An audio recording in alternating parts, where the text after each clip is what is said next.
get ready for a quick quest guide for the Tears of Guthix Quest, in which the main rewards for completing are access to the Tears of Guthix minigame, the ability to teleport to the Tears of Guthix using a games necklace, 1000 crafting experience, and 1 quest point. While there are no specific quest requirements, you'll need to have at least 43 total quest points to do this quest. In terms of skills, you'll need level 20 in both mining and crafting, as well as level 49 firemaking. Item-wise, you'll need a tinderbox, a chisel, any pickaxe, a cut sapphire, and finally a bullseye lantern. I'd also recommend a spiny helm and a rope if you haven't completed the Lost Tribe quest. However, if you have completed it, then you won't need this if you're traveling to Juna through the tunnels underneath the Lumbridge castle. Also note that a teleport for once you finish the quest is handy too, as you kind of finish in a weird place. Now you can begin this quest by talking to Juna in the Lumbridge swamp caves. To get to Juna, you'll want to first head to the dungeon sign in the Lumbridge swamp. If you've completed the Lost Tribe quest, then you can alternatively start underneath Lumbridge Castle and make your way to Juna via the tunnels underneath Lumbridge Castle. And when going this way, you won't need a spiny helmet or a rope.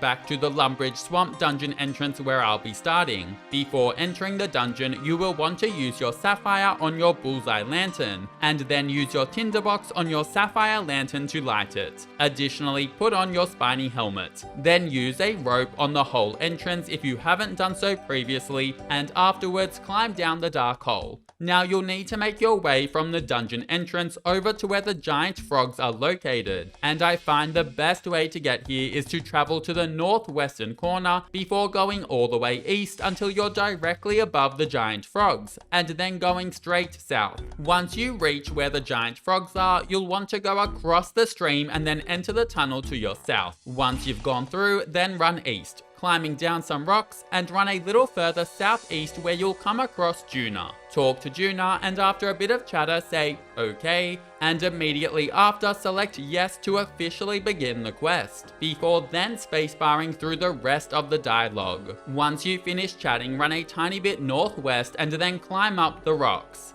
Then spot a nearby light creature in the giant chasm and use your lit sapphire lantern on one of the light creatures. Doing this will attract it to you and then see it pick you up and transport you across the chasm to the magical rocks. Once you reach the magical rocks, mine one of them to get a magic stone. And once you have your magic stone, use your chisel on it to turn it into a stone bowl. After you have your bowl, run northeast back to Juna, going down some rocks in the process, and then talk to her. After a bit of chatter, bam, quest complete. You'll be awarded access to the Tears of Guthix minigame, the ability to teleport to the Tears of Guthix using a games necklace, 1000 crafting experience, and 1 quest point. You can play Tears of Guthix once per week as long as you've gained either 1 quest point or 100,000 experience since you last played. To do so, right click on Juna and select Story, after which she'll let you inside. The goal is pretty simple.